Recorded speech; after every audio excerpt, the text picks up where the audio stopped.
right, we are live. Hey, and I've got an echo of myself, but it's Sunday, June 18th, 2017. It's Father's Day. I'm not a father, so I came to work. That's what I'm supposed to do. I'm not a father either. Yeah. Well, not that I know of. I'm at Dillahunty. Joining me this week, Tracie Harris. Hey. And there's people on the other side of the glass, and there's people over there that make the show happen. This is the Atheist Experience, a live, internet-based, interactive show where we talk about religion, philosophy, occasionally politics, who knows what else? Stuff. Tell us what you believe and why, and maybe we'll agree. Maybe we won't. Depends on how many theistic callers we actually get in today.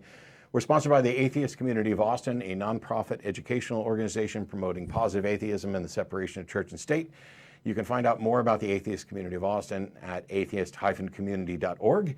I mention it's a nonprofit organization because you can donate, and there's a way to donate, get tax-free donations to help out all the efforts of the ACA, including this show, nonprofits, our various efforts within the community. We've got a couple of street cleanups, and we work with, or members of the ACA work with other organizations in the Austin area, Atheists Helping the Homeless, Humanists at Work. There's the RAMP project, which I'm sure if Phil was here, he would tell me exactly when the next RAMP project was and how you can participate. As far as events coming up, the only thing that I know is in September, I think around the 22nd, but you can go to atheist-community.org and find out on the calendar. That will be the annual Bat Cruise. We rent a boat. Austin has the largest metropolitan bat population in the world. 1 million or so under the Congress Street Bridge. We rent a boat, we go out, we have some drinks, can't bring glass bottles, interact with friends, have a good time. All the information should be up on the website now. Or if it's not, John will yell in my ear in a moment and tell me that it's not actually You know up. what? People should call and ask about the glass bottles because I've heard different things. Originally, I was told you couldn't bring glass, and then later someone said you could. Maybe you can, and I'm just saying you can't. So from I don't habit. know, but if you're thinking of bringing glass, you might call Capital Cruises and just make sure it's okay. Yeah, I could be completely wrong about that, and pretty much anything else you hear me say, it's entirely possible I could be wrong. All we need is a little evidence, and that's right, which I don't have right now. Other than I've heard both ways, and I don't know which is correct. So the telephone lines are open. The number's right there, 512-686-0279. If you're an atheist, don't bother calling right now because we already have 3 atheists on the line. We need to get some more theists on the line. There's 6 lines. We try to reserve 3 of them for theists. And there are shows where no atheists have got to speak other than us because we get a lot of theist callers. So we're looking forward to that. Actually, there was somebody on Facebook who specifically said that he wanted to call in and talk to that atheist dipshit. Speaking of me. Oh, I was going to ask. Yeah, I was on with Daryl Ray, and I'm not going to. He didn't like the clip. He didn't like me, and so I suggested that he call in since we're here today. Okay. And we'll see. We'll see if he calls. If not, oh well. I mean, I gave you a phone line, a website, all kinds of ways to interact. How have you been? I've been doing okay. I just got back from camping, actually. We went on. I saw the photos. We were out at Krause Springs. That's not where we were originally going to go, but we're very happy we ended up there.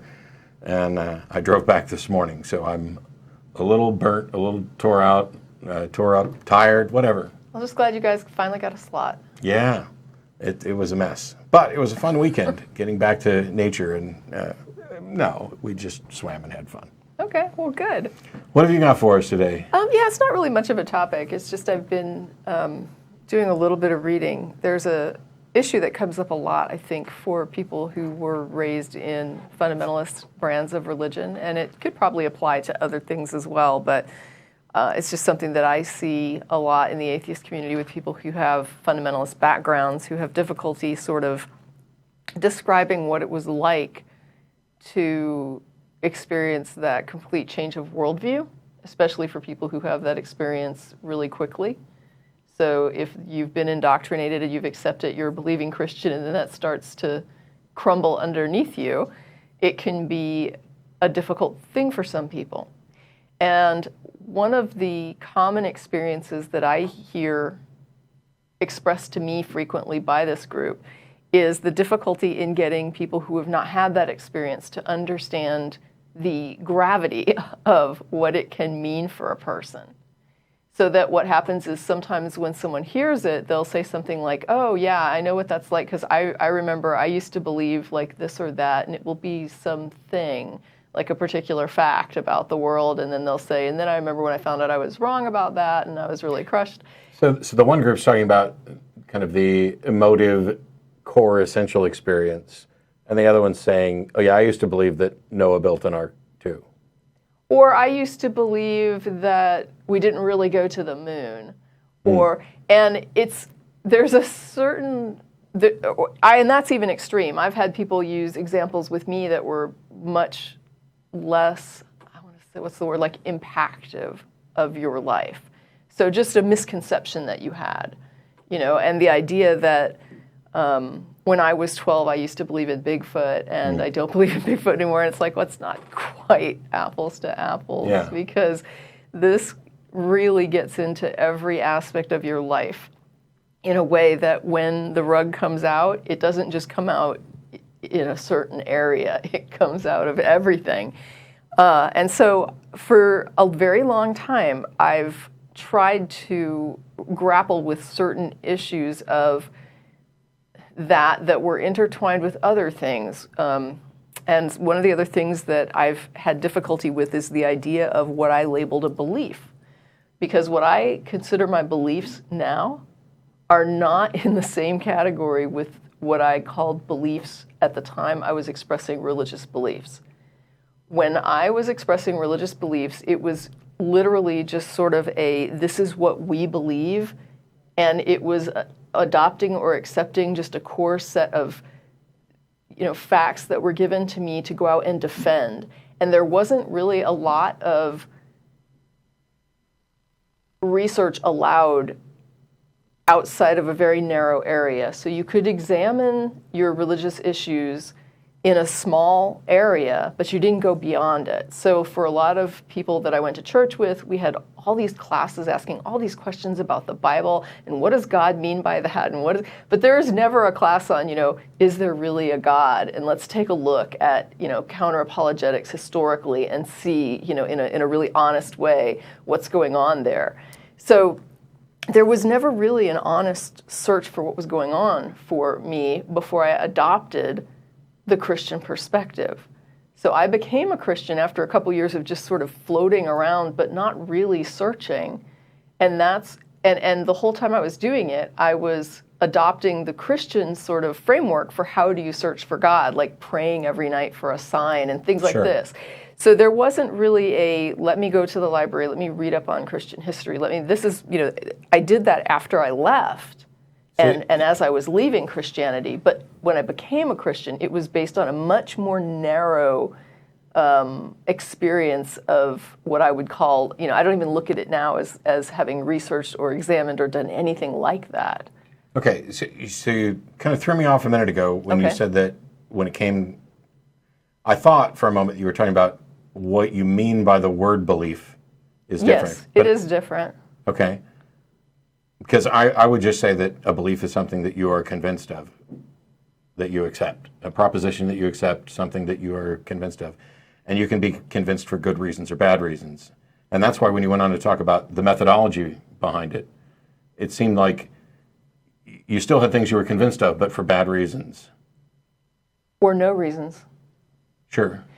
And so there is an experiential difference between what I'm calling beliefs now and what I called beliefs then. The experience is that I don't accept things as true anymore based on someone telling me that I accept it as true. In other words, someone comes to you and says, this is what you believe, and you say, okay, and so you go out and defend it, but you don't really think about whether or not you... Right, but the difference, I'm just, and this is the philosophy, let's define the label thing here. In both cases, even when I just asked about it, you talked about my beliefs are now warranted or justified through a completely different path. Through a path. Right. Yeah. But still, in both cases, it's something that you accept to be true. Here's a proposition, I accept it. I'm not sure that even what I considered true is the same as what I consider true anymore. it was just a matter of adopting something. It was a difficult thing for me to explain. I think I know where you're going with this. In that, yes, technically, you accepted this proposition, and that part of what you mean by belief didn't change. Right. But even the feeling of what you accept has changed. Yes. What it means to actually accept what I'm labeling something as a belief, and I look back at what I labeled beliefs before, and that it's you may not have actually believed them. Not even. I just defended them. Yes. It was like, here's a thing I'm going to defend to the death, and it's like, did I even question? Now I understand. And so I started to research this. I started looking into it, and I've made attempts to look into it before to try to figure out what in the world am I trying to describe, because as you just demonstrated, it's a very fuzzy concept. It's not something that's super clear that you can sit down and tell someone this is what's going on. Right. But then I came across something called identity development theories. And that was a super enlightening thing. Now, these are just models. So what these are simply frameworks that someone has created in order to give a construct to concepts of identity, how we define ourselves. And we define ourselves through beliefs in a very big way. So we define ourselves through things like our jobs, we define ourselves through things like religion, we define ourselves through our place in a family, through what matters to us, what we devote ourselves to, what we believe about things. And we spend time developing those identities. And what I'm starting to realize the more I'm reading about the research on identity and looking at identity and how it develops in toddlers and how it starts to develop in older children is an actual framework that gives some clarity to these ideas that weren't clear to me before. And there's a whole lot to the theory of identity development, but there's like a basic sort of foundational thing that breaks it into 4 sections. And so what they do is they have how committed are you to something and how much have you investigated it? Like, how much did you look into this idea and how committed are you to this idea?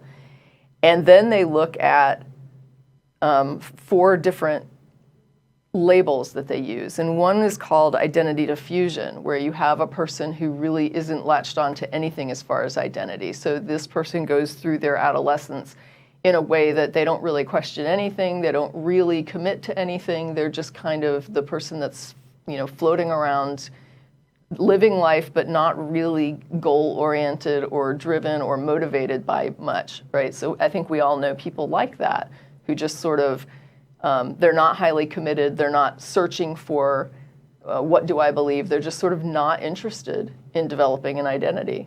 They're just like, I just live, and I don't really care about much, I don't think about much, I don't devote myself to much, I don't commit to much, just kind of there, going about my life day to day. And then there's the other one, which is called a moratorium. And I think a lot of people who have deconverted have gone through a moratorium, which is where you go through an identity crisis usually, which means that you start wondering and questioning, what do I believe? Who am I? What am I about? Where am I going? And so in moratorium, you start researching very heavily. So you start doing a lot of investigation into different ideas and into looking into things and trying to figure out what you think about things and who you are as a person.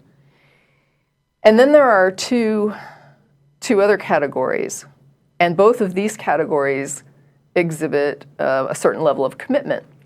And one is called identity foreclosure. And identity foreclosure is where I was before. Identity foreclosure is identified as having a high level of commitment and a low level of investigation. So in other words, you're extremely committed to particular ideas that you really haven't thought about. Alex Jones. And then you have identity achievement, which is flexible but not necessarily, where you're not going to get the rug pulled out from under you, where you've put a lot of thought into what you've come to, and where you've got a good level of commitment to the things you believe. You feel confident in who you are as a person and what you stand for, but you've also put in a lot of research and broad research. And that was the other thing that got me. Yeah, it's got to be more. I mean, I know people who've studied something their entire life and they're still obviously wrong about it, You could research and discover how they're wrong in 5 minutes in a Right. Google search, and it's about, which is why we're constantly, advocating for skepticism, critical thinking, and doing what you can to verify the best sources.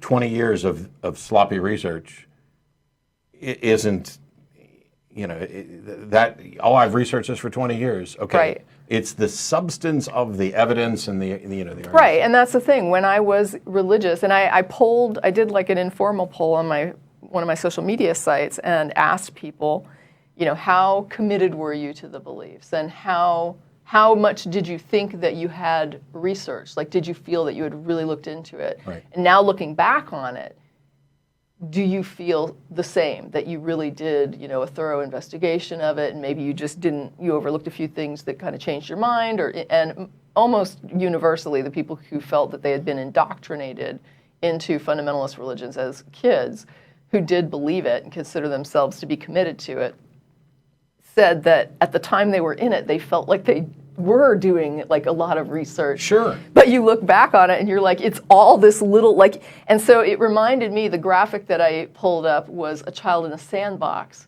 And I said, it's almost like you're this kid in the sandbox, and you can dig and dig and dig all you want as long as you stay in the sandbox.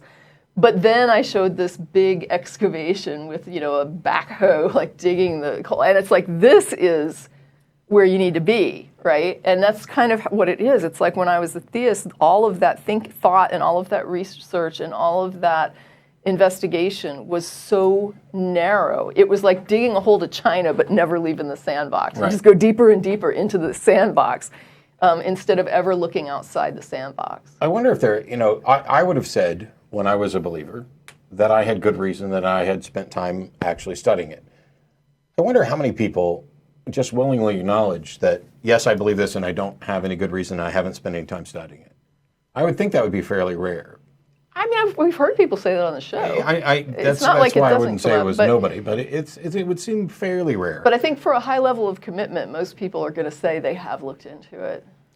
Yeah, and the thing is, I walked down the aisle at a church when I was 5 or so and was active all the way through my teen years, to the point where, the people who knew me in that church, even 30 years later, came to a debate that I did to say, what happened to you? We thought you were going to do great things for God. I was convinced that I had studied enough, right up until the point where I actually studied enough Right. to begin to realize. But it wasn't, what the mistakes were. when I came out of it, it wasn't like, here's the sandbox that I'm digging in, and then, there's this little thing outside it, and, that's what I needed to change my... It was like, there's this huge, vast amount of information outside the sandbox that I didn't even know to look at, that I had been trained, and this is where the indoctrination comes in, I had been trained that the sandbox was everything. I wasn't even aware there was stuff outside the sandbox. Yeah, what's it feel like to be wrong and not be aware of it? It feels just like being right. You think you're right. Yes. And what does it feel like to think you've studied enough if you're suffering from like Dunning-Kruger effect and you don't know how much there is you don't know? Right. And how much there is to potentially know. Yeah, and so then when you hit identity achievement, you're less likely to be that committed. You'll still be committed to your ideas, but you'll be more open to the idea of investigation is ongoing. And this is one of the things I've talked about with Anthony Magnabosco, who's been using street epistemology and everything. We've had arguments. We've had great discussions. I had him on one of the Atheist Debates Project videos where we talked about this. Street epistemology is when you engage with someone and you ask them how confident they are in their belief, and then you talk to them for a few minutes and you ask them how confident they are again, and the confidence level will lower based on the conversation. And that is a good thing. It's getting people to realize that perhaps they shouldn't be as confident. And I support that. However, it doesn't mean that you've changed somebody's mind about their foundational belief. If they've gone from 100% certain to 75%, are they actually 25% less confident, or are they just as confident, but now they report, they were exaggerating a bit when I'm absolutely sure, and you just got them to acknowledge their doubts. But if you're 75% confident, you still believe, and you still believe kind of strongly. And these are things that we can't measure. They're self-reported. They're just numbers that we approximate. And if you don't know how confident you should be, I think you're probably quickly I'm virtually certain. And But what have you done when you get somebody to recognize after a 10-minute conversation that now what they should have been reporting the whole time is 75% instead of 100? What has changed about them? And the temptation is to say that nothing has changed, which is one of the big objections to street epistemology. Oh, their awareness. I don't think that's true. I think it's obviously false. They've at least become aware that they were, at a minimum, over-reporting their confidence. Sure. If not, you may have lowered their confidence, but at a minimum, you've got them to realize that they were. Now, what the worst thing can happen? Tracie comes up to me and she says she's 100% confident. We talk for 10 minutes and she says she's 75% confident.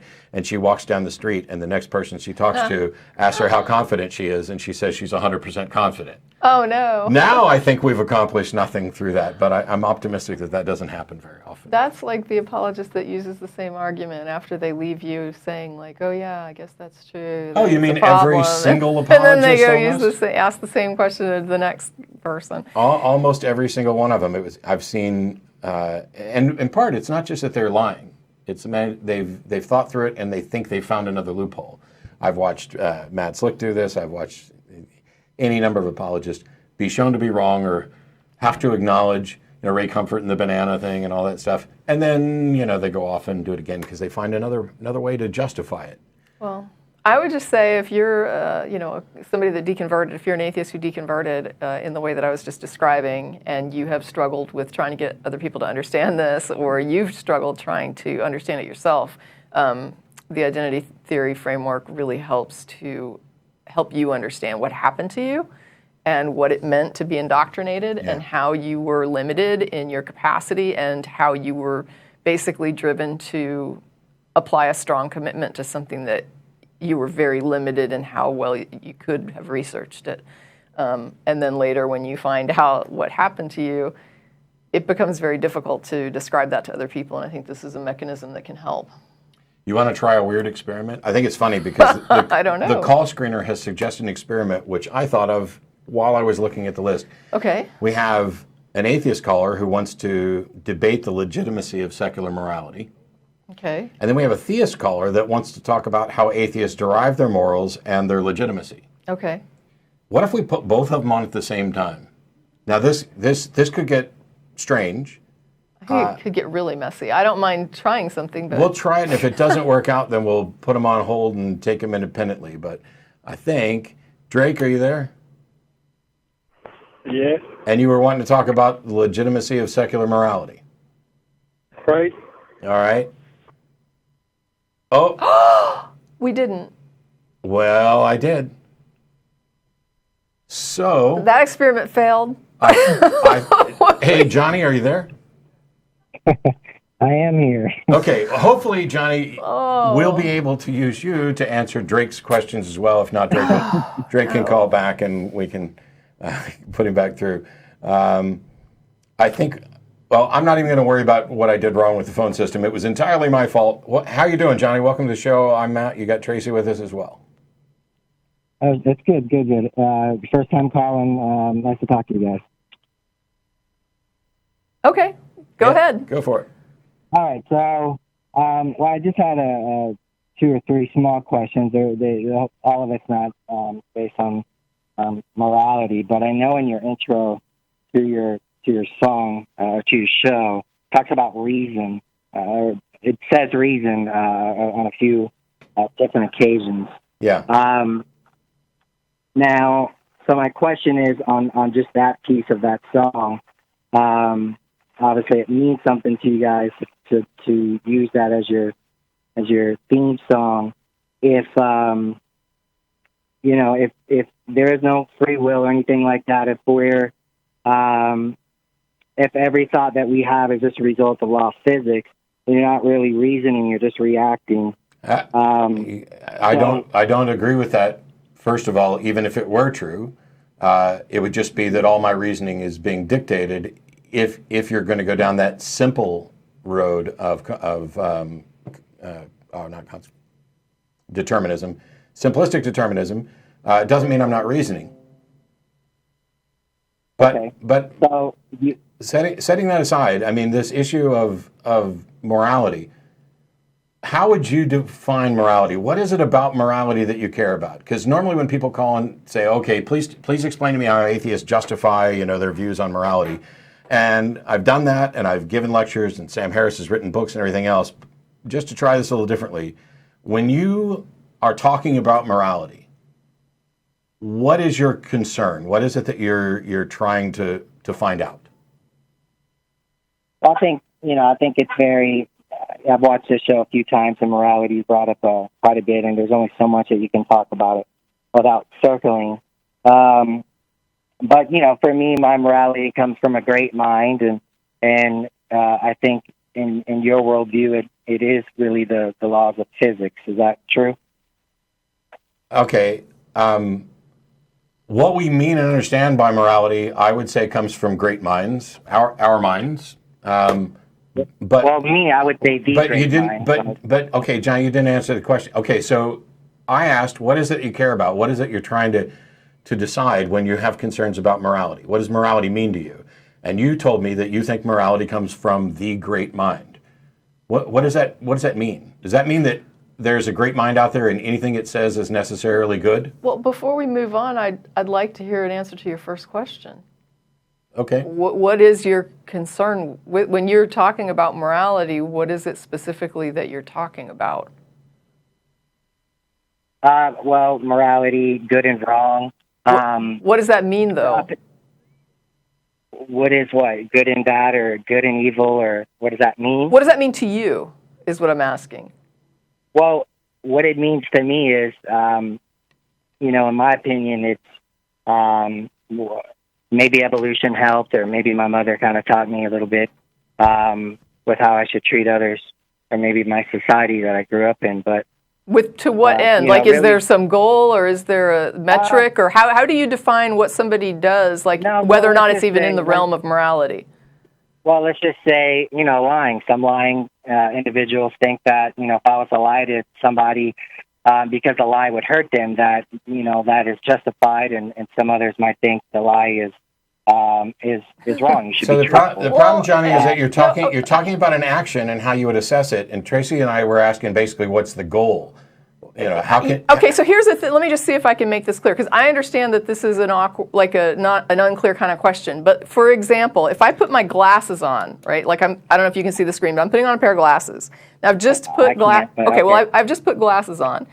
Is putting on the glasses an action that would fall within the realm of morality? Is it helping you? Can you see better with them on? Is morality about being able to see better?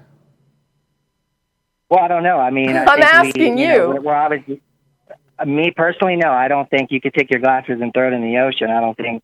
And that's not really won't hurt my feelings. Right, and that doesn't have anything in your head to do. That wouldn't be a moral action. There would be no moral judgment associated with the action of me throwing my glasses away, for example. No. Okay. But if you threw your glasses away versus somebody in a different society, let's say North Korea, and the way they live their lives, would you say that's very similar as far as tossing your glasses or putting them on versus their dictatorship over there? Is that okay? No. What I'm trying to figure out is there are some things, and I agree with you. There are some things that people do that have nothing whatsoever to do with morality. They're not even moral or immoral actions. They're just actions, right? You can call them amoral if you want to. There is no moral judgment associated with them.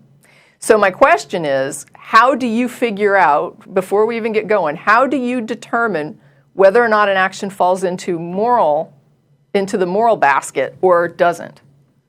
What are you calling morality? Well, I think it's written on her heart, so that's where it's obviously a huge difference, and obviously you're laughing. How do you tell if an action is moral or is within the realm of moral judgment? I think you subconscious. I think you know. I mean, the Bible didn't exist when God did a lot of things that we might consider to be immoral. Now they knew. Okay, well let me put it this way. If somebody said to you that they do think that me throwing away my glasses is immoral because they just feel like it, you obviously, and I agree with you, we think that it's not a moral action. What is your argument to that person who says, I feel in my heart that Tracie throwing the glasses away is immoral, And you have said previously, and I agree with you, that it does not fall into the realm of a moral judgment. So what would be your argument to that person beyond, well, it feels to me like it's not a moral judgment? Well, I think number one, I'd probably laugh.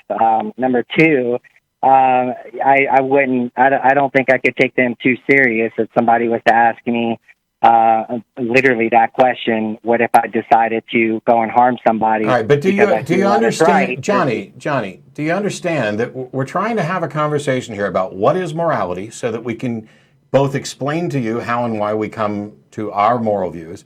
But all you're giving us is, oh, I laughed at that person and I couldn't take him seriously. But I guess what I'm saying is if we're going to define it as whatever we feel is moral, that's going to be a big mess, because then, Ted Bundy murdering people could be moral if he feels like it's okay. This is the problem with religious ideas about morality, is that every objection religious individuals come up to, every time they have some objection about a secular moral system, their system doesn't solve it either. And here, we've tried to take a different tact, and Tracie went down the path that I was going to go and then kind of gave up on, which is just define morality. Tell us how we determine there's actions that I can take that are moral, morally good. Right. There are actions that I can take that are amoral, that have no moral evaluation. Right. And then there are actions I can take that are immoral. Right. All three of us, I'm assuming, agree on that. Right. We seem to. Tracie could put her glasses on, and that would be the amoral, no moral evaluation. We agree, right? Mm-hmm. I do agree. Yeah. Okay. Yeah. Tracie could give those glasses to someone who needs them, and that would be morally virtuous. And Tracie could stab me in the neck with her glasses, and that would be another action she takes with those glasses that would be viewed as immoral. Right. And so my question is kind of what are you using as your distinction? What are the edges of your basket? Even if there might be a little fuzzy, what are the edges of your basket that contains the moral actions? Like, how do you determine what's inside and outside that basket? I don't know. Maybe we're just kind of circling now, or maybe it's me just not understanding. But really, what I was trying to get at is, why is it objectively wrong to murder, or why is it objectively right to love? I guess what I'm trying to get at is, are we even talking about the same thing? If we're going to have a discussion about morality, shouldn't we at least agree on what is morality before we even start? How can we ask about what is moral or not moral if we don't even know what we're talking about when we're talking about morality? How are we measuring it? I thought it was I think you guys kind of took it, to a whole new level. I thought it was very understanding of what that's the problem. Talking about when we're talking about moral rights. I'm not talking about that's the problem. I'm talking about right from wrong. That's the problem, Johnny. You think it's just obvious what's right and wrong, and we're saying I used to hold your beliefs that it's just obvious. I used to hold your belief that God just wrote it on our heart, and then I found out, first of all, there's no way to tell whether God exists or wrote anything on anybody's heart. But when we're talking about morality, for example, if you ask me, what do you mean about morality? What do you mean when you talk about morality? I'm talking about the well-being of thinking creatures. And those things which benefit and promote the well-being of thinking creatures are what we call good. And those things that diminish the well-being of thinking creatures are the things that we tend to call evil. Correct, but something, since I'm not dealing with the materialistic world, the laws of physics right now. So if I'm talking about the great mind, and you're talking about it's good for your society, are you talking about Mother Hitler's society, or I'm sorry, are you talking about Hitler's society or Mother Teresa's society? No, I'm talking about. Rape. Okay, Mother Teresa was a monster who was obsessed with suffering, so you probably shouldn't contrast her with Hitler, since she was comparable. But second of all, I'm talking about the physical facts about reality. I'm talking about the physical facts that show that if you cut off my head, that is bad for my well-being. And if you promote a society where it's okay to cut off somebody's head, that is bad for that society. Can we at least agree on that? Yes. Okay.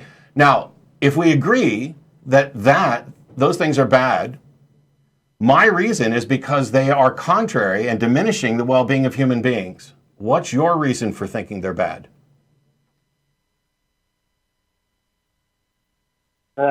I don't know. I get tongue-tied and stuff like that, so I do apologize. But why do you think it's bad? for me- You called to ask why we think, for example, why murder is objectively immoral. Now, first of all, murder is a legal definition, but the unjustified killing of a person, Well, I think well, all of us of would course. say is immoral. And I just gave you an objective, a non-subjective Right, reason. What is your reason? But in the evolution world, if your cousin is the bacteria in your shower, then I don't think that you have an objectively you just have a subjective opinion right now, and I just find it to Johnny, be if you're in a room. Johnny, is it a subjective opinion that cutting off my head is bad for me? I think it's an absolute fact. I agree. I agree.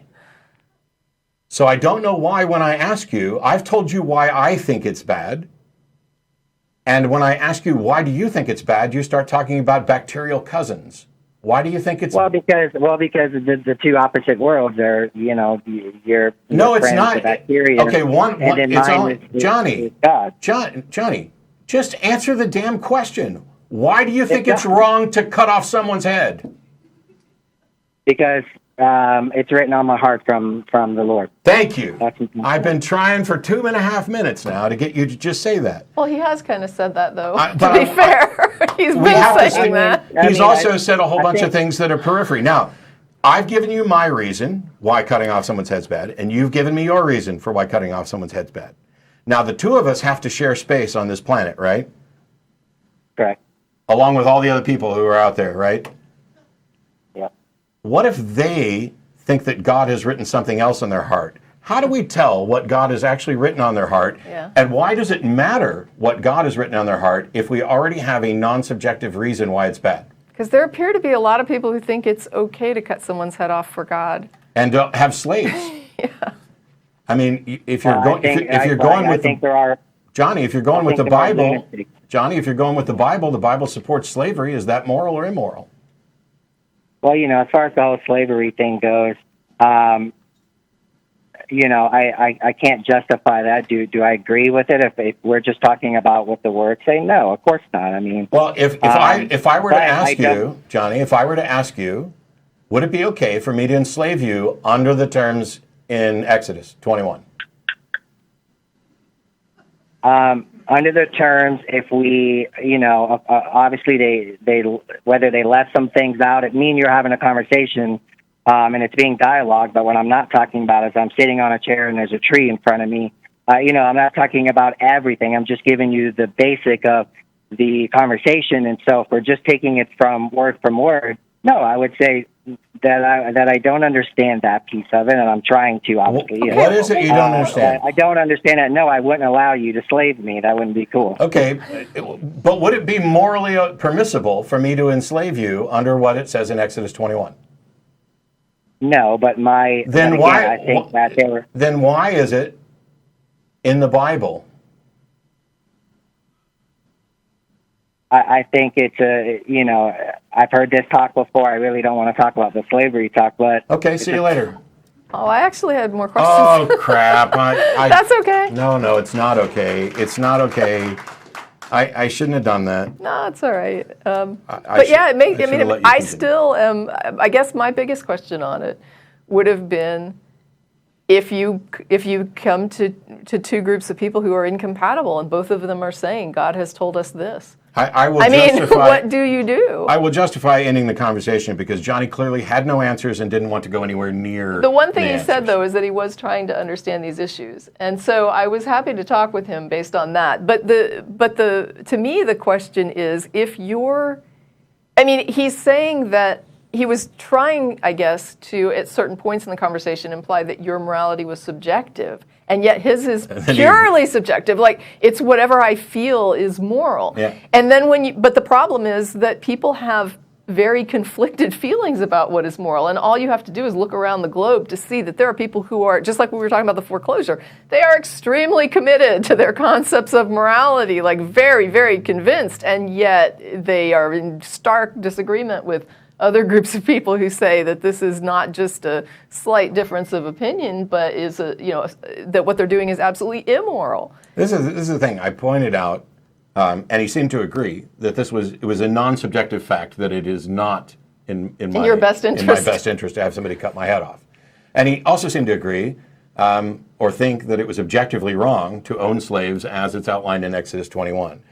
And then when he had to try and reconcile, hang on a minute, I think that I have an objective morality that's coming from God, the great mind, and this same great mind inspired this book which says something is clearly moral. I'd just rather not think about that. Yeah, no, I understood. That was... I understood. We'll avoid doing that in the future. But Billy, here in Austin, Texas, one of the rare times we get a call from our hometown. How you doing, Billy? Hey, not bad. How's it going? Pretty good. I will let Tracie decide when we will hang up. Well, hopefully she doesn't stab you in the neck with her glasses. Yeah. I'm betting that she's not going to, but she's a feisty one. Who can tell? I was having an argument with somebody, and I brought up the fact that like 95% of people, in some form or another, agree with that there's a design in nature, whatever the appearance of design. Like 95% of people since Socrates, like they all pretty much, they acknowledge the appearance of design, and they told me, well, that's an argument from ad populum. And that was it. They just dropped the argument. And you just don't.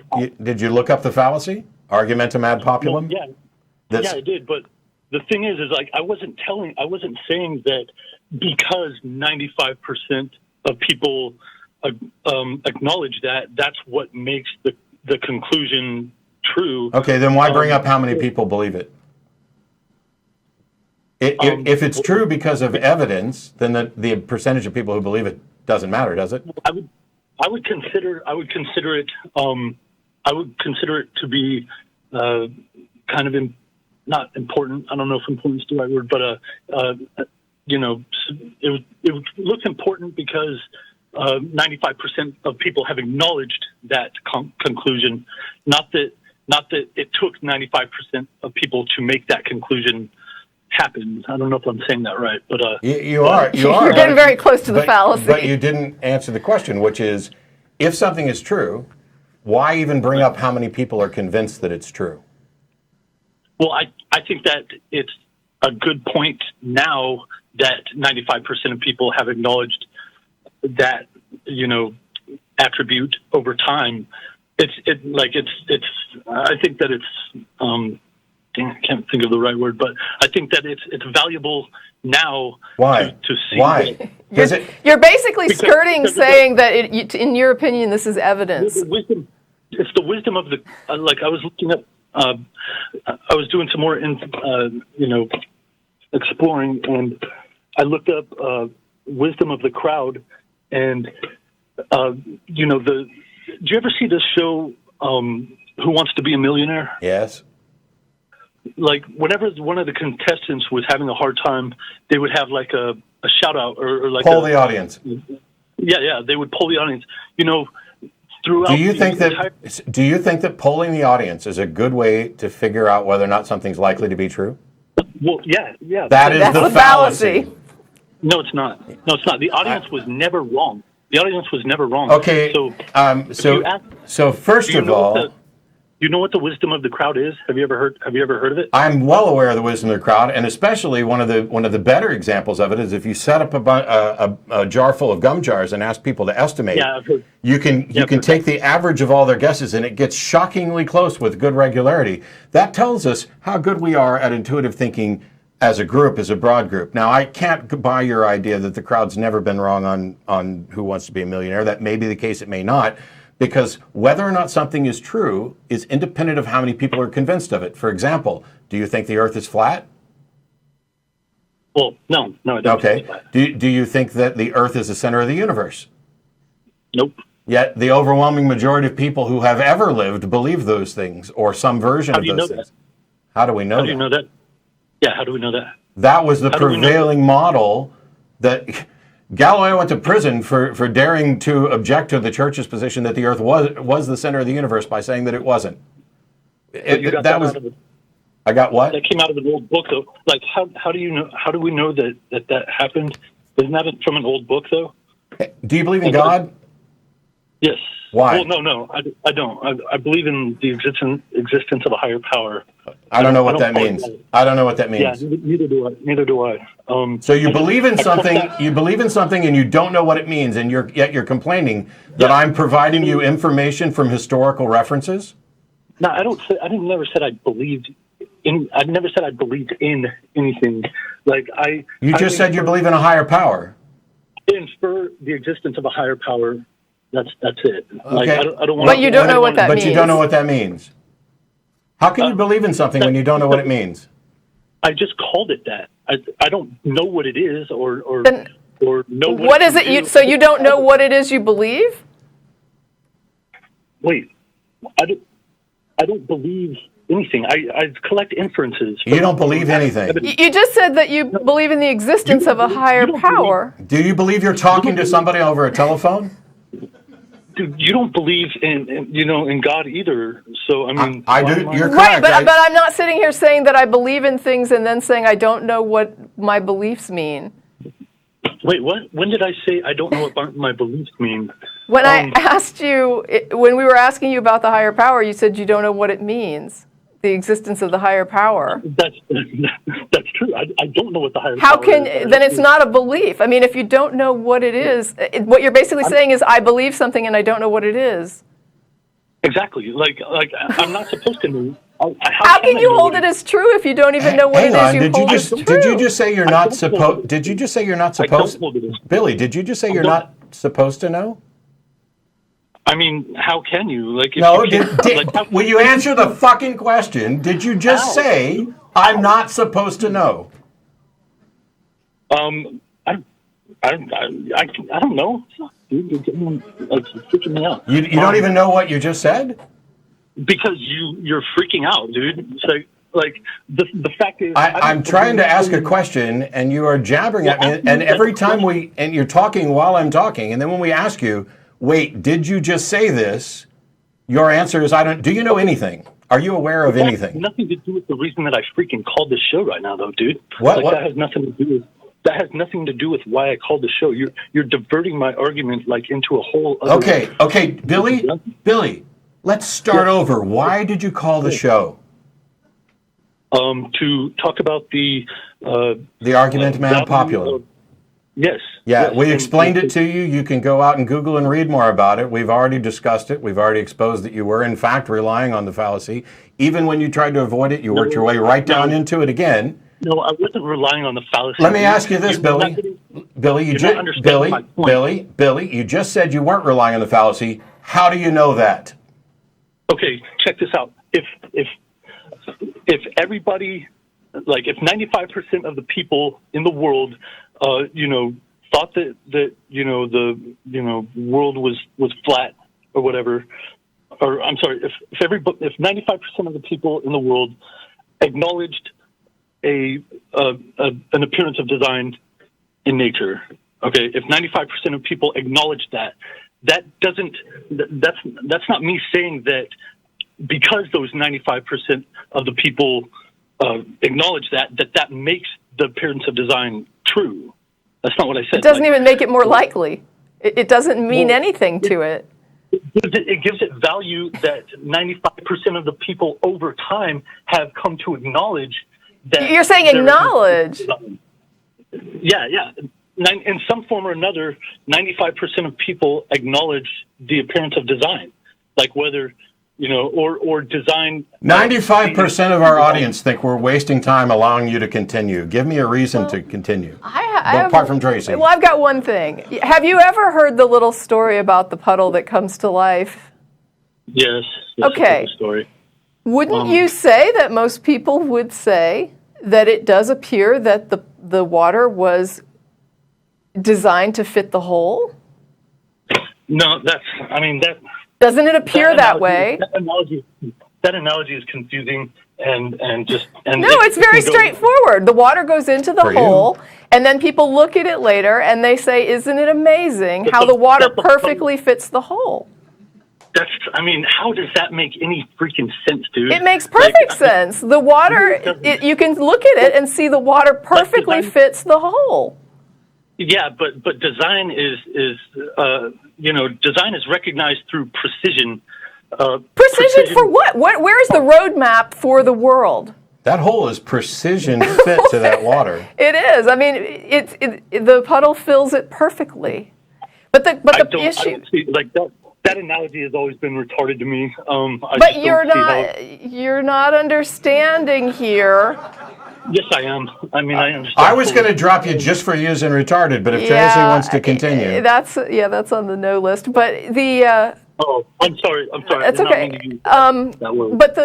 But the idea here that I'm trying to point out is that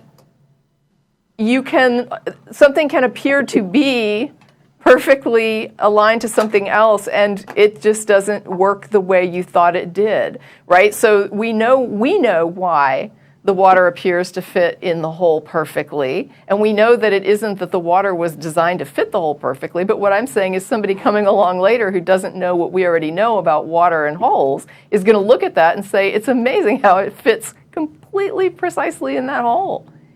But when you say that there's some kind of design to the universe, then what you're incumbent on, since you're saying that, but there's no precision here, right? There's no idea of a pre-plan for the hole, so that we know that the water comes in after the fact and just does what it does, and it just looks like it fits the hole perfectly.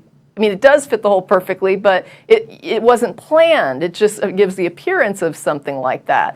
And so when you're saying that the universe is adapted to a pre-design, I guess my question is, where is your evidence of the pre-design? I never said anything about pre-design. Okay, so then what makes you think that whatever's going on here isn't happening like the puddle? Because of precision, because of the fine scale structure of reality. It's too precise. Water, as Matt pointed out, the water fits the hole precisely, every crack, every crevice. So there's two issues here. Number one is whether or not you were using the argumentum ad populum fallacy, and you were, whether you think so or not. But the second issue is this. Let's assume that everybody throughout history has been convinced that there's an appearance of design. Does that mean there was design? If you look at does that mean there was design? Does the appearance reality? Does the appearance of design mean there was design? If something appears or something is designed, then that would explain why it appears to be designed. So does the appearance of design mean that there was design? It infers that, yes. Okay, first of all, no, that's not the proper use of the word infer. You infer something. You could say that it implies that. You could draw an inference from it. But does the fact... That's what I said. I said it infers that. It's an inference. That's where the inference comes from. And that's not my postulation. That's 2,400 years ago, Socrates came up and postulated intelligent design. So now we've moved from argumentum ad populum to argument from authority and argument from history. Any other fallacies you want to chuck in before we're done? But listen, it took one person, Socrates. He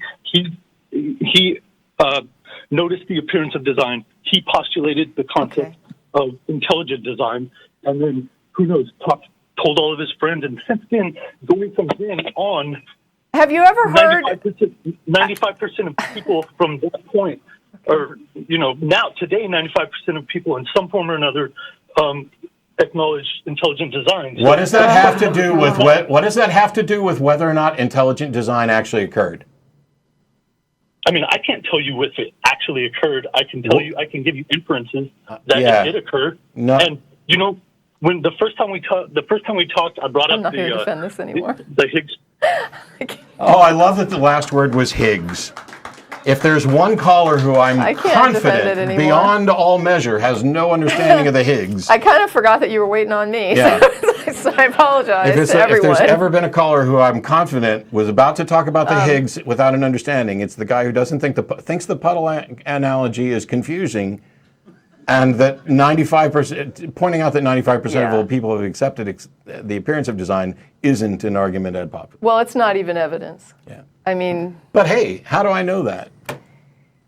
one of the things I was thinking though as he was talking was, and I can't remember the name of the group. I think it starts with a P, but it was like a missionary had gone and he ended up getting deconverted. Paraha. Yeah, and one of the things that I remembered was in his memoirs was the conversation where he's trying to talk to them about God, and he says something about asking them who made the stars, trying to make a segue into let's talk about who made the stars, and they say to him, "We say the stars were not made." And that's the thing. If it gives the appearance of design, why don't they see it? Here's these people sitting out in the middle of nowhere. Now, they don't even have an explanation for the universe, right? They don't even have like a cosmology that explains it. So you would think that they would just be like, I'm in such awe of the stars. But they're just like, yeah, we don't really have an idea about those things up there, like whatever they are. I'll be working on a new video that touches on this. I've already done one on the argument from design where I used a card trick to kind of show an example. I'm going to use a couple different versions of the card trick specifically to deal with issues like this. That if I deal out, for example, a shuffle up, deal out 13 spades, it's about Bayesian analysis. On the hypothesis that I'm a card cheat, that would do a really good job of explaining how you got 13 spades after I apparently shuffled and dealt. But now let's say I shuffle them up for real, and I end up with 13 cards, 5 of clubs, 2 of hearts, 7 of spades, king of diamonds, etc. Right. How do you know if I cheated or not? That hand has no apparent Right. significance to you. It doesn't have the impact on us that 13 But spades if I did. tried to lay that hand out by me shuffling it, trying to match that hand, I would be sitting here for a long time. The point is, you could look at that and say, okay, now this hand is more likely if Matt didn't cheat. And yet I will be demonstrating that I did in fact cheat to get that exact result. And this is one of the problems of doing a Bayesian analysis type thing when it comes to whether or not a God exists.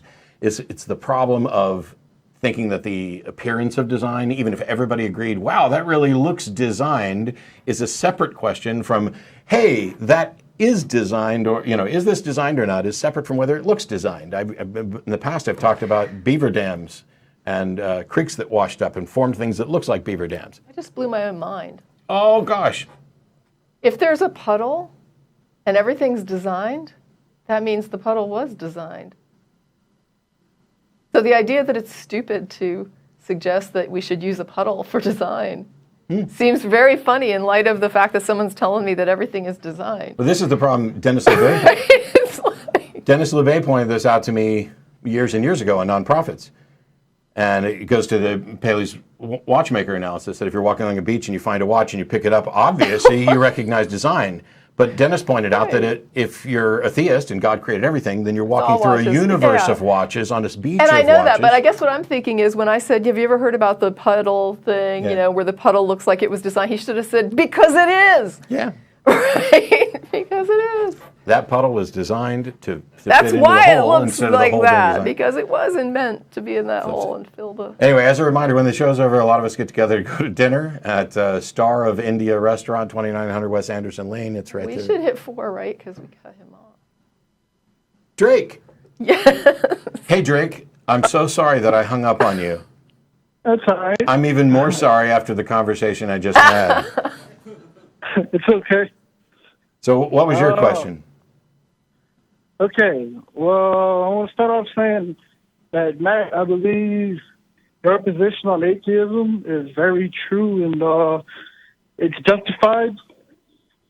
And I do agree with you on the idea that humans can assess what is right and what is wrong without including God. Okay. Thanks. But I disagree with you on the idea that morality is based only on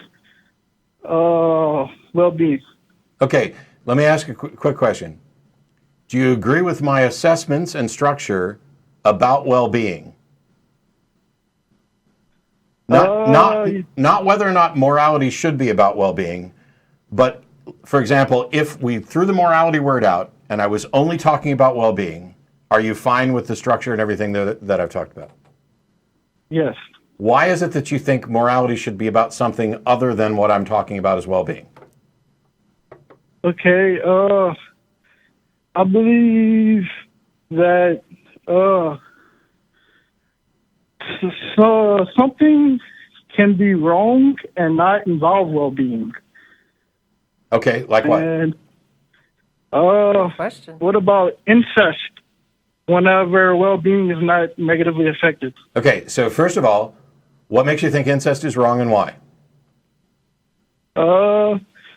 I believe that the consensus is that it's generally accepted as being wrong. But no, but he's asking why you Yeah. believe it. It's wrong. We've already dealt with Argumentum ad Populum enough for today. I don't care what the consensus is. I want to know what's your justification. And we should probably define incest as well. Is it merely sex between close kin? And how close is too close? It could be that, and it could be as far as looking at your kin in a sexual way without even saying anything, you know? So it would be wrong to lust after someone who is kin to you? Right. How close of a kin? And why? Why? Well, go ahead. You can answer that one. Like, what do you call that? Like family that's close, like siblings, father, mother, offspring. Sure. So He's saying immediate family. okay. So I'm okay with. Am I okay with second cousins or first cousins or? Sure. Why? Well, no, not okay with it. I thought you was asking like it's okay and. Okay. Wait, I have a that would be wrong. question. Well- I have a sideline question. What if I am given up for adoption, I was getting there. and later I meet my brother, and we develop romantic feelings for each other, but we weren't reared together? Would that be a problem in your mind? But they would know that they're brother and sister? Yeah, I meet him, but I've just now met him. I've never seen him. So to me, he was a stranger, except that I know before I meet him, like we've hooked up on Ancestry, and I'm like, oh my gosh, you're my long lost brother, and I would love to meet you. And then I meet him, and we're talking, and we're spending all this time together, and discussing family and the weird things we have in common, and blah blah blah. And then after a while, I start realizing I really like this guy. It would be wrong. Why? It's disgusting in its own way. Yeah. Whoa! So- the argument from Ick. I think here's the thing, Drake. Having spent a great deal of time talking about and thinking about and studying the how and why we go about making moral decisions, I've addressed this issue of incest many times. For the first thing that troubled me was the idea that whether or not they know about their relationship matters. I don't know what that has to do with anything, but the fact that you're willing to just justify it with ick while calling in to say that you don't think morality should be just about well-being means that you're saying morality should also be about the things that I personally define disgusting. Right, in which case you could say that for people who find, homosexuality disgusting, that then suddenly that would make homosexuality immoral. Mixed races, Yeah, people find that disgusting. I don't think that's a fair argument. So that doesn't seem to be a very good foundation for setting up a moral framework. Well, the consensus is that it's wrong, though.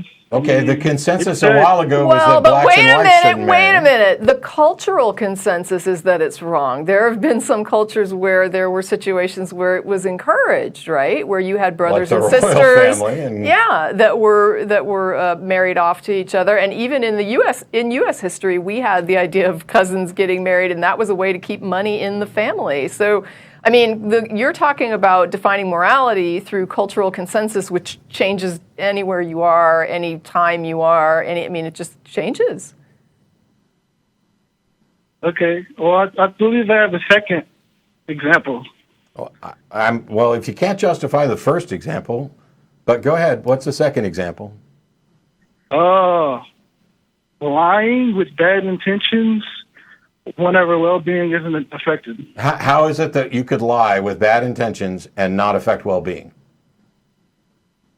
And why? Well, I want to hear the example. I want to know why the intentions matter, first of all. But go ahead. Can you give like a scenario? I want the example. I want a scenario. Yeah, the example of what you're talking about. Intending to kill somebody and then the plan just not work.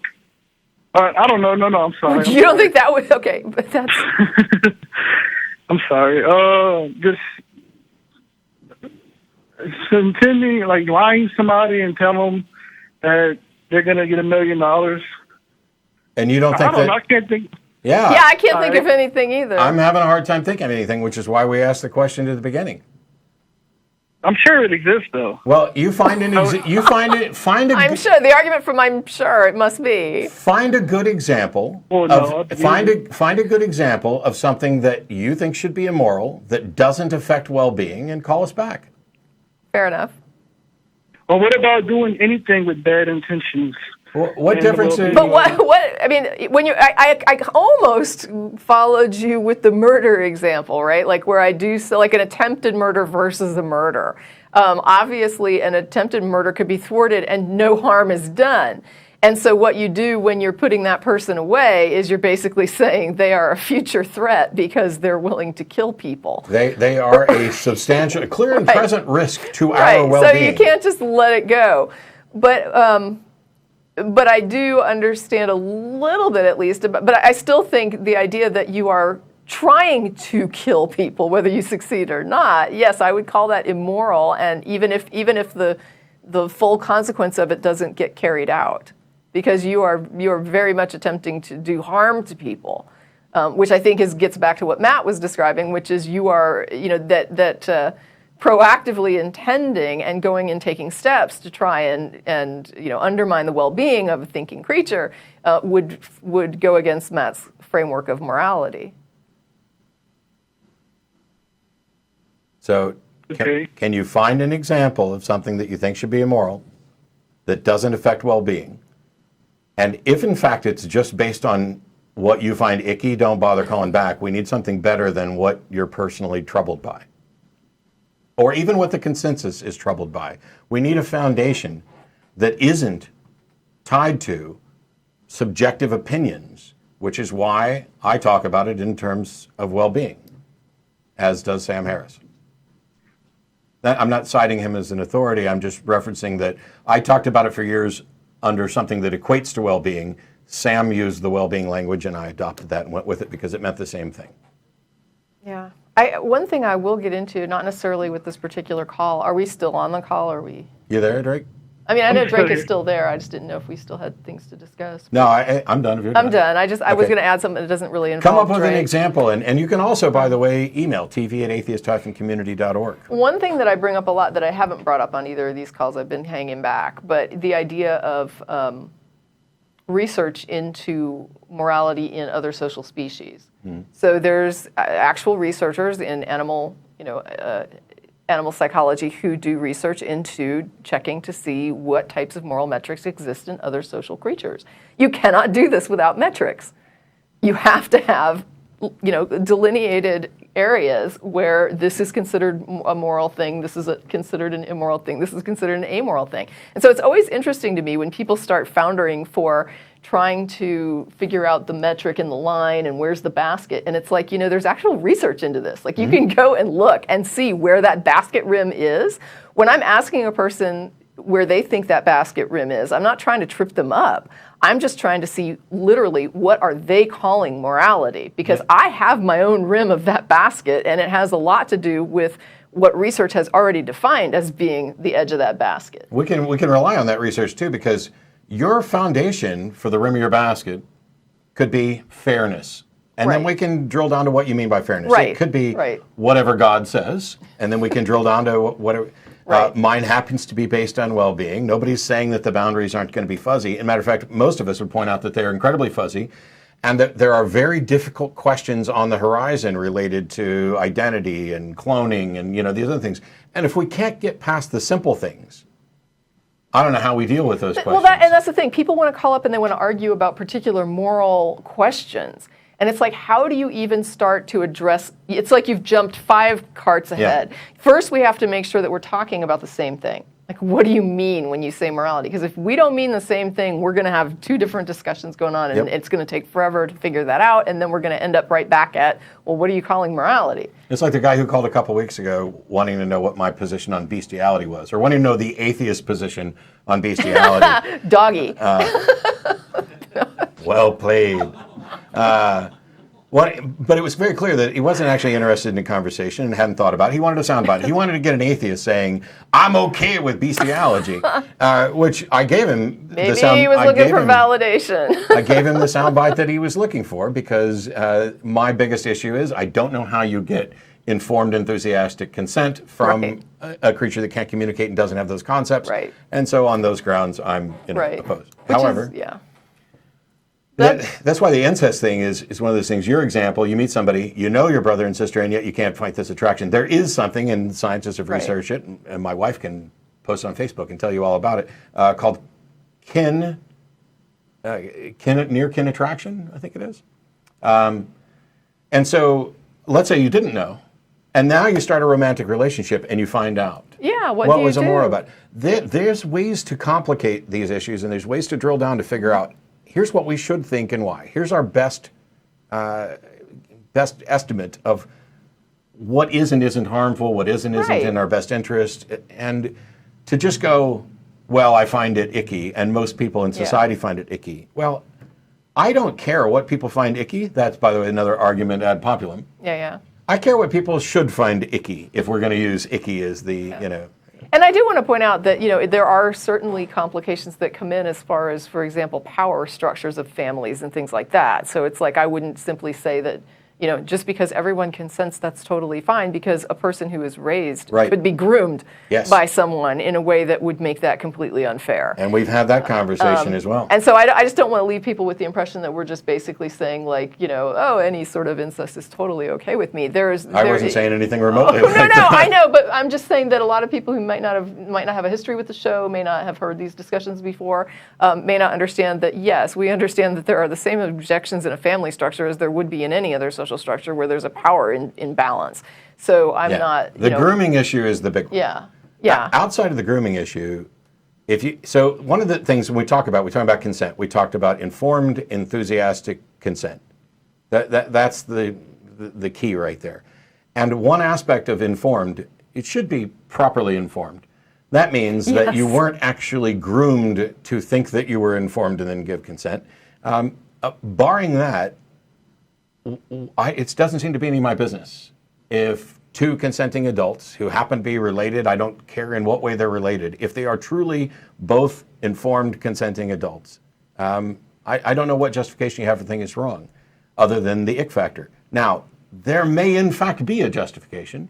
Some people will go down the road of, well, you've got genetic issues that crop up in breeding, but that's actually not that true. Well, but I mean, it wouldn't fly anyway, because we don't hold people to account. So, for example, if 2 people are carrying a genetic trait that they know puts their children at risk, we do not hold them as immoral generally if they decide to have children, even if they had like 9 out of 10 children who died from a defect that they knew that they had a high potential to pass on. And it's because we fall back to a foundation of individual liberty and individual sovereignty. If they're not related, we would never hold that over their head.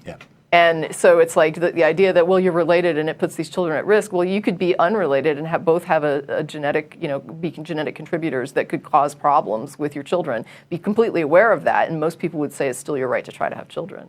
All right, we got about 15 minutes or so left. I want to try and get to some more callers, including Kris in Toronto. Hey, I was just in Toronto a couple weeks ago. Hi, Matt. Hi, Tracie. How are you guys doing? Hi, doing good. Thanks for calling. Or calling again. Oh. Yep, I'm calling the second time because I think I got hung up on last time. Oh, gosh, okay. Well, this time, if you do, it'll be Tracie. Oh, okay. Okay, that's good to know. I don't think that I'll get hung up on.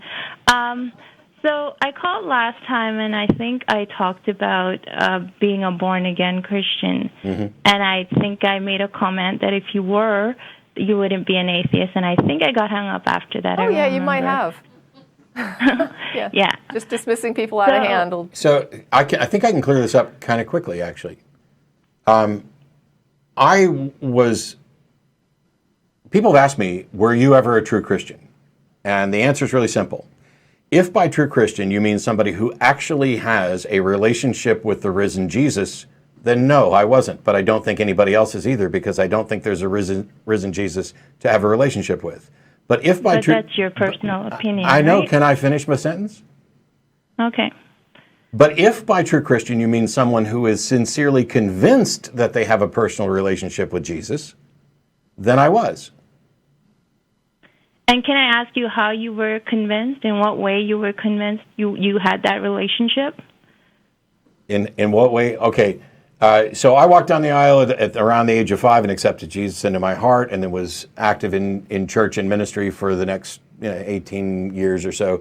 I would feel what I was told and believed was the presence of the Holy Spirit while I was praying and praising and singing, active in the church. I was convinced that this was in fact the case, in part because later I discovered, because the people around me had those beliefs as well, I was convinced by some really bad arguments that I had good reasons to believe.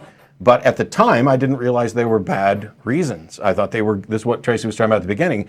I had a fundamentally different view about what makes something a good reason to believe. And so I was sincerely convinced, and I was sincerely mistaken. Okay. So based on what you're telling me, it seems like it's because of what the people that were telling you and your feelings and et cetera, that you thought you had that relationship with Christ, correct? That and what I was experiencing was what I understood to be a relationship with Christ, but I don't think that's the case. What were you experiencing? I would get impressions when I was praying that felt like guidance. I would ask God for answers and go to the Scripture and find things that made sense to the question that I was asking, and that felt like God leading me towards an answer. Stuff like that. And why do you not take that as guidance from God, though? Why could that not be the case? Yeah. Because there's no evidence that any of that was actually guidance from a God, and you can open up the Bible to pretty much any page and find something that you can then interpret after the fact to be significant. And then even if you test the results, people who believe in a God aren't more moral, they're not more honest, they don't necessarily live any better life than anybody else. And so when you try to figure out, is this me acting as if I was God, or is it actually God? How do you tell the difference? And I have no way of telling the difference. If there is a God, he hasn't done anything to make himself clear. And I don't understand why any God that would give somebody a rough feeling that maybe this passage might be relevant to their life wouldn't just say... That's what faith is, right? That's what faith is. He's not... Kris. You live by faith. You don't live by evidence. That's what Christianity is all about, right? We understand that much. Yes, and that's why I reject it, because faith is not a reliable pathway to knowledge or understanding. That's basically, if I remember, Kris, the call, you said that you weren't raised with this sort of religious framework in your life, and I found that very difficult to believe, because you have bought into the framework of it very tidily. And I can tell you why. Go for it. Tell me. It's because of what I've experienced. I've had an encounter with God. There is no... How do you know? All right, but here's the thing. Well, here's what I'm asking, though. Like, for example, when you say that it's okay to have faith, which just means believing that you believe, that's what faith is. It's just belief, right? I mean, you're saying, I believe it. It's not just believe. It's knowing. It's having encounter It's just a strong... with God. It's a convinced... You're convinced, all right? Well, you're believed to a high degree. It's being guided by him and knowing. Hang on. I guess my point is you're saying faith, not evidence. And then you start piling on what you are trying to describe as evidence. Yes. And what then you have to look at it. It's like, do you believe on faith or do you believe on evidence? I never talked about evidence. I was what do talking you about think? Faith. You don't think you were hearing talking God's about, voice? You said you hear God's voice. That's not evidence. That's It's faith. not? I have an experience with God. So you That's don't my actually hear personal God's voice. experience. That's not really happening. You just believe that you hear it, but it's not really hearing it? It's like I have the Holy Spirit in me, so I'm being How do you guided know? by Him. How do you know? Because I know. How? I know when He speaks to me. Okay, Kris, do you understand that because I know is not in any way an explanation? It doesn't do anything to explain anything. It doesn't help anybody understand. I could say you're But do you wrong. know I that could the say, Bible- Kris, do you I know could, that Kris, the Bible Kris, is full of Kris. personal testimonies? I don't. Well, so is alien abduction. I am full of personal testimonies, and I could sit here and say that I know that you're wrong. And when you ask, how do I know that? I can just say, I know. And we get nowhere. So how is that remotely a pathway to understanding or truth? You're just hell bent on denying the truth. You just don't want to accept it. Well, no, you're not giving us any reason. I accept all kinds to of believe that things. what you're saying is true. I accept all kinds of things are true. By your own definition, Kris, you're basically saying you're not going to provide reasons, you're not going to provide evidence, that you just simply are saying that you know it's true and we should believe you. We're rejecting it. You say we're unreasonable rejecting it, and yet you give us nothing to accept it on. But every person, if you look in the Bible is the main thing in Christianity, right? So every person they didn't have an evidence for God. It's based on their personal experience. Personal experience. Every bit of evidence you've ever attained is through personal experience. Every single bit of evidence you've ever attained is through personal experience. Yes, and also looking at the world, the design, everything. Okay, so, but you just said that it's not about personal experience, and then you acknowledge that it is. What? What happened to Saul on the road to Damascus? He had an encounter with God. How do you know that? That's what the Bible says. How do you know that it's true? Because Bible was inspired by God. How do you know the Bible was inspired by God? Why because of my personal experience with God, I know. Whoa, the Bible doesn't even say it's inspired by God, so why are you saying it? He leads me to scriptures from the Bible. There's a lot of truth in the Bible. How do you know that He's leading you through the scriptures? Because God speaks to me in my through the Holy Spirit. Kris, does God answer your prayers and give you guidance on what to do? Of course. Then pray. Yes. Then pray Absolutely. Then pray to your God right now, and ask Him what He wants you to say to us. And but He doesn't always answer right away. I mean, I tell you what, call back after He answers. Call me back as soon as God tells you what He wants you to say. Because I guarantee you, He hasn't wanted, if He exists, He hasn't wanted you to say any of the things you've said so far. how do you know that? Because you don't sound very convincing, and it's rough listening to your I call. know because I know, and if that's a good enough answer for you to believe God, then clearly it should be a good enough answer for you to believe me, since you have more evidence that I exist than I guess that God the thing exists. is, if God sent you to call the show and basically said, tell them you have no evidence, tell them you have no reason, just tell them you believe Did I say it. that God sent me to call the show? No, and she- say she's that? Matt explaining. said if God has asked you to say any of these things, like he doesn't think, I forget how you worded it, but God not telling You asked how I knew that if there was a God, He wouldn't have sent you to say these things. Right, and I'm explaining why. Because if God had sent you to say what you're saying, it would be a piss poor job of explaining why anyone should believe in a God. Unless He wants to continue winning the world's longest game of hide and go seek, and then everything you've said is perfect. Right. Thanks. So what Matt is saying is just ask God for some better firepower in the future. And as soon as He tells you what to say, you'll call back, and it should be incredibly convincing, shouldn't it?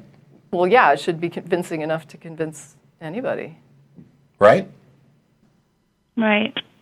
Cool. So we look forward to hearing from you what God tells you He wants us to hear. Okay, thanks. Thanks.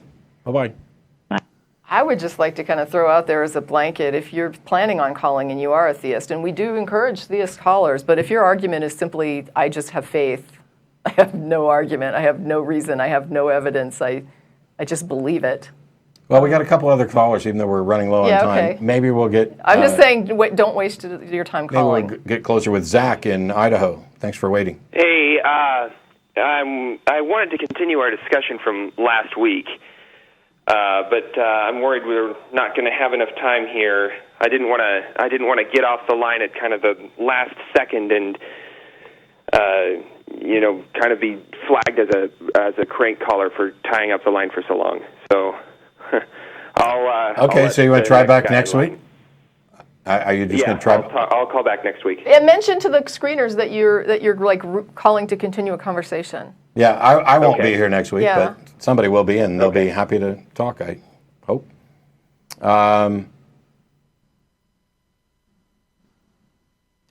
Did we just hang up on the wrong person? Nope. Matthew is here That in was North Matthew. Carolina. Hey, this is Matthew. I called about probably 5 weeks ago, Okay. and you actually hung up on me once we went down the path of slavery after you asked me a question. Yeah. I had a question for you concerning, you had made it clear last time that even if you knew God was real, you would not worship him. You referred to him as a thug. If the God of the Bible was real, I consider him an immoral thug who I wouldn't worship. If there is some other God, if some other God exists, I wouldn't worship that God either, because I believe that worship itself is fundamentally immoral. This idea of devout reverence to an individual, that doesn't mean that I wouldn't. In both cases, I would believe that they existed, and I may well respect the individual, provided that they can give justification for their thoughts. I just want to clear that up. Well, that kind of answered my question. I was wondering why you referred to yourself as a atheist evangelist. If you would not worship God, is there any really purpose of arguing evidence with a Christian if you wouldn't worship him anyway? Is there any purpose? Well, see, I can believe that something exists and not worship it. Okay, well, I mean, would that affect your livelihood? Would you change your life in any way? Yeah, I'd stop calling myself an atheist. I would just be talking about all the other things surrounding, the applied skepticism and truth. But I would happily acknowledge that there's a God, and then I would probably be pointing out why I wouldn't worship or revere that being, and why I find the people who do to be morally bankrupt. So you would kind of do the same thing that you're doing now, which really wouldn't change anything, correct? Well, I wouldn't spend any more time on arguments for the existence of God. I'd be arguing on behalf of that side of the issue. Okay.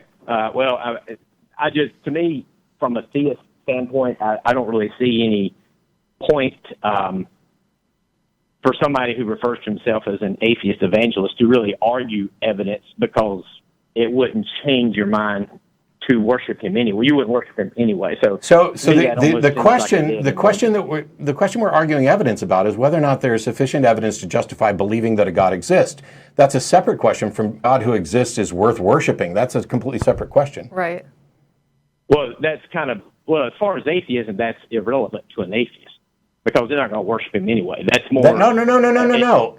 You may find an atheist who doesn't believe. An atheist is just somebody who doesn't believe there's a God. I'm assuming that as a Christian, you've witnessed to non-believers before, right? Yes. And you do know former atheists and non-believers who have come to be believers and worship, right? Yes. So the fact that I wouldn't worship is just saying I wouldn't worship this specific being for sure because he's immoral. It's just like you're not going to start praying to Satan tomorrow. But I'm also saying that I have a fundamental problem with the idea of worship if it means reverence towards someone independent of what their views are. That this being is worthy of worship and not the ideas that they support. And I don't even know if I'd worship the ideas. I might be devoted to them or committed to them if I agreed with them. Worship is a weird word. really weird word for this, because you could ask me, Matt, do you worship science? No, I don't worship science. But science is the single most consistently reliable method for understanding the universe. I accept the findings of science, and my confidence level is proportional to the evidence for them. But I'll tell you what, we get deists who call the show that want to argue about the existence of God. And I mean, that's kind of what you're saying in reverse there, Matthew. It's like these are people who basically, God has no role in the universe in their mind, and yet they want to argue that it exists, even though it changes nothing about anything about what their life is going to be like. But the idea, to get back, and I'll let you talk, is that it wouldn't be a waste of time, because here's the thing. You think there's a God, right? Yes. And you think that God is worthy of worship, right? Yes. So the first step is to convince me that there is in fact a God. And then once I accept that, isn't half the work done? And now you convince me of why that God's worthy of worship?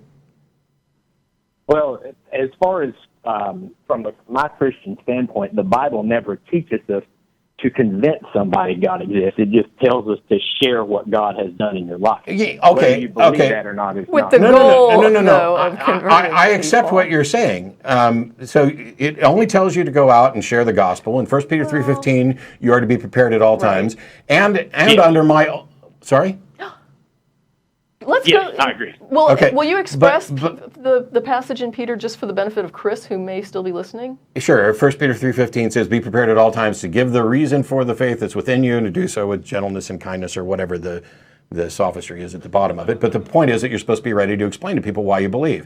And that's what the Bible And commands. use And this to be also, prepared to Matthew, defend. I'm not suggesting that it's your job to convince me, because if you are anything like what I did, like I was, it wasn't my job to convince people that Jesus was real. That was the Holy Spirit convicting them. My job was to share. However, that passage in 1 Peter 3:15 isn't just tell your personal testimony. It is specifically about giving the evidence, the reasons why you are convinced. Now, that is something that I took serious. It's something that is the cornerstone of apologetics. The last debate that I did with Mike Lacona was at the Unapologetics Conference. That verse is spelled out there in huge. It's the banner's right behind me the entire time. The directive is to give the reasons, not just faith and personal testimony. Now, I'm not saying you're supposed to convince me, but you're certainly supposed to we be. agree on that. You're supposed to try by sharing the evidence and reason. Well, yeah, and I agree to a certain extent. We're supposed to present why we believe, but also remember that Jesus actually said there comes a point where if they're not going to accept what you say, you just kind of move on and dust the shoes off shake the dust off your feet. Yeah, don't cast pearls Can before I ask swine. a question, though, Matthew? Well, this is just a hypothetical. What if you did present your reasons for belief to someone? Doesn't even have to be Matt, but to anybody. Like, you're talking to someone, you say, here's my reasons for believing. This is what convinced me. And they issued back criticism that actually was fair criticism of those views or of what you were presenting. Would you shake off your shoes and just leave them to it, or would you actually stop and think about... Is there anything that would change your mind? No, not at this point. Okay. So even if someone issued fair criticism of the evidence and reasons that you provided, you would dismiss it, even if it was, in your opinion, a fair criticism? Well, yeah, I've actually been discussing things with atheists for several years, and I've never really seen anything that hasn't repeated itself over and over. That doesn't make it unfair. Take, for example, I don't know how the fact that you haven't seen anything new tells us anything about what you just said, that there's nothing at this point that would change your mind. No. Why? Because, like I told you before, when I look at Scripture, I see there's been too many things in my life that I have seen in Scripture that has got to the point where I'm beyond the point of being convinced that God does not exist. So how could we ever have an honest conversation if your thing is you won't change your mind, and you're convinced that we won't, even though we're telling you, yes, there are ways to change our mind if you actually presented good arguments. Yeah, evidence would convince me. You know, good evidence would convince me. That's kind of my whole question. Why I called. It almost seems, as far as the evidence aspect, it almost seems irrelevant if either one of us aren't going to change our mind. Because you didn't even listen. You didn't even listen. We both just sat here and said that we are willing to change our minds based on evidence. Right. And then you turned around and said it's a waste of time because neither of us are going to change our mind. Well, let me ask you a question. Would you be willing to consider that God did not consider slavery wrong if I gave you reasons why I thought he did not. Is it your position that God used slavery as wrong? My position is I'm not right. It's okay. Matthew, my position is that I don't think there's a God. Okay. Well, if there is a God who thinks if there is a God who thinks slavery is morally correct as it's described in the Bible, then that God is a moral thug. He is immoral. He is advocating for something that is not moral. Okay, based on what Scripture says about God and the laws He gives concerning slavery or servants, whatever, do you that God views slavery as not as immoral and something that needs to be dealt with? Yeah, good argument and evidence. Is your position that God views slavery as good? Okay, Matthew, stop. You keep doing this. Is my position that God does or God thinks or God... My position is that I do not believe there's a God. There is a Bible that endorses slavery, and I view slavery as immoral, and I don't care what God's position is on it, whether he exists or not. Okay. The other week when you read from Exodus 21,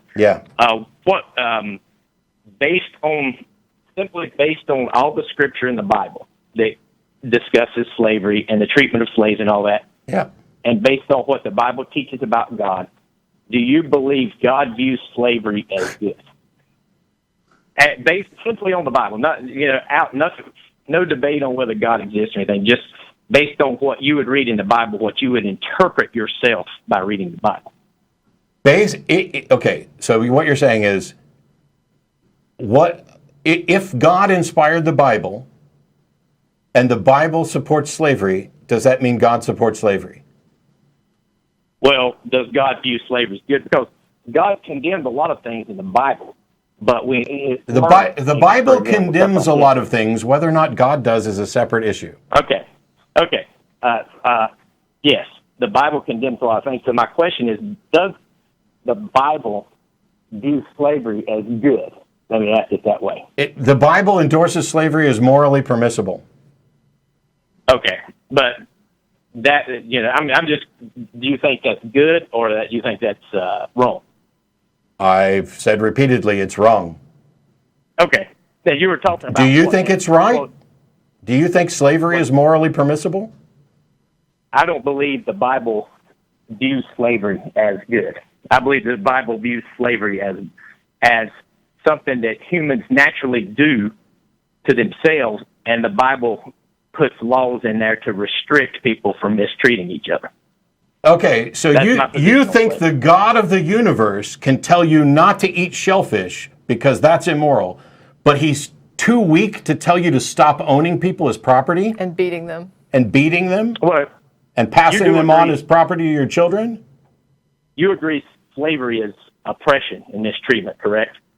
So I'm talking about owning another person as property. Yes, I'm talking about slavery, mistreatment of others. I'm talking about Matthew, I'm talking about what the Bible says about owning other people as property. And I am talking about, do you believe that as oppression and mistreatment of others?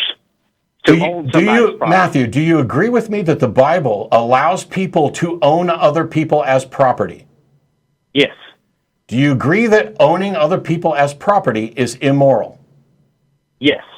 Then why would And you think that's a contradiction, right? No, I haven't even got to the contradiction yet. This is where the muddled thinking comes in.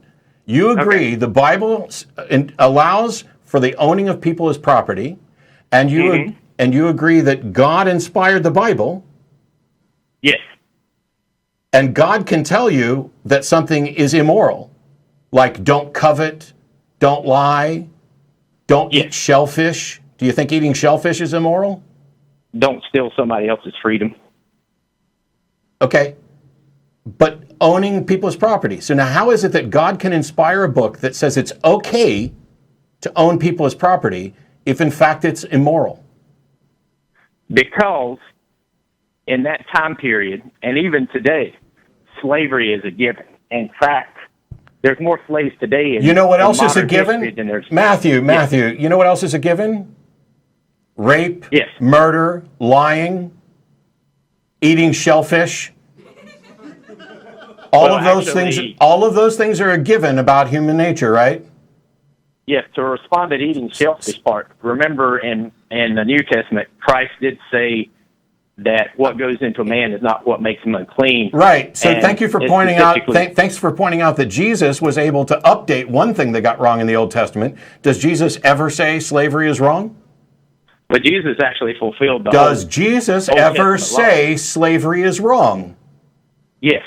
Where? When they say do not oppress, when Jesus said That's love not your neighbor as yourself. No, see, you're using love an enemy. You're as using yourself. Okay. Maybe the slaves aren't my enemy, and maybe I'm not hurting them, but I still own them as property. Does Jesus ever say it's wrong to own people as property?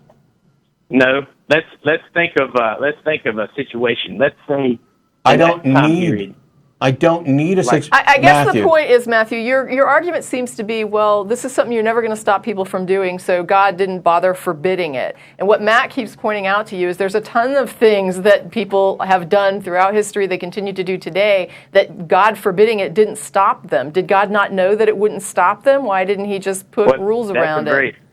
That's actually a very good point. God forbid murder. God forbid stealing anything. Even though people are still going to do it, right? So instead, but what you're saying is this thing, your argument for why he didn't forbid it is because he knew people would just do it anyway. And what's weird is that globally, slavery is not just a given. It's like a cultural thing in some areas. Yeah, we got rid of it here. Well, actually, we haven't gotten rid of it here. Human trafficking is still really bad in the U.S. That's a huge, which, by the way... But it's illegal. It is illegal. Right, it's not legal anymore. It was illegal in the Old Testament, too. No, it wasn't. No, it wasn't. Part of the laws explained how to run your slaves. Exodus 21:16 that you read to me last time said, if you kidnap anyone and Matthew, this is the problem. Every time one of you people thinks that you can make excuses for slavery, a passage that says don't kidnap doesn't tell you anything about slavery, because slavery doesn't just occur through kidnapping. And a passage about that is also about... exactly right. And a passage about that... correct. I know I'm absolutely right. Let me finish. And a passage about kidnapping isn't about slavery. There are other ways that people enter into slavery.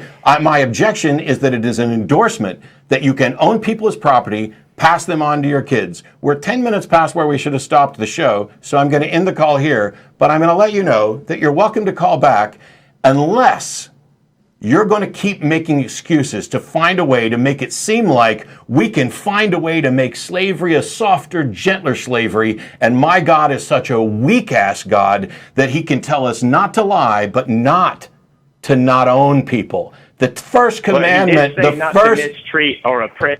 He did. He said you could beat them. I mean, okay, so you've got a jackass God who says you can own people, and here's all the rules about how you own people, but don't mistreat and oppress them. Owning people is oppressing them. But they were allowed to beat them. You're allowed to beat them as long as they don't die within a couple days. That's not oppression, though. That's just mild temporal oppression. Stop making excuses for your holy book.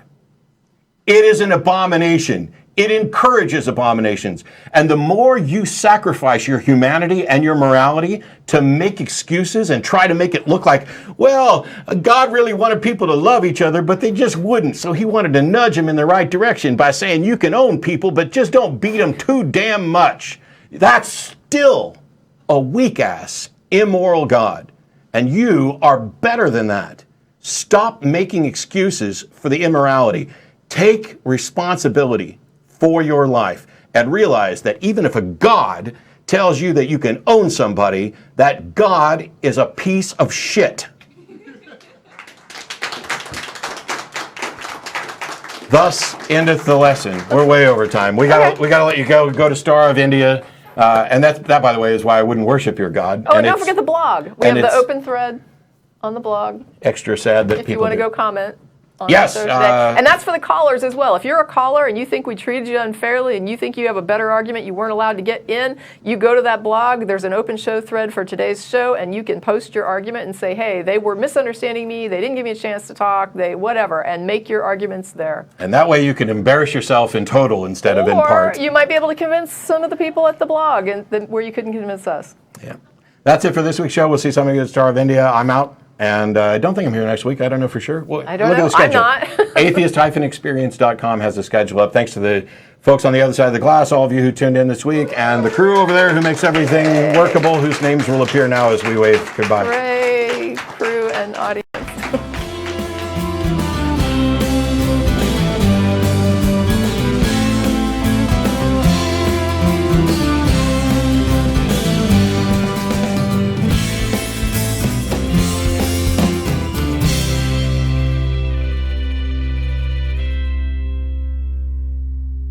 This is Russell Glasser, host of The Atheist Experience. You know, The Atheist Experience is made possible by volunteers and the generous support of viewers like you. If the promotion of positive atheist culture and separation of church and state are values that you hold, please consider contributing by becoming an ACA member or visiting our product page at evolvefish.com under the Partner tab. Thank you.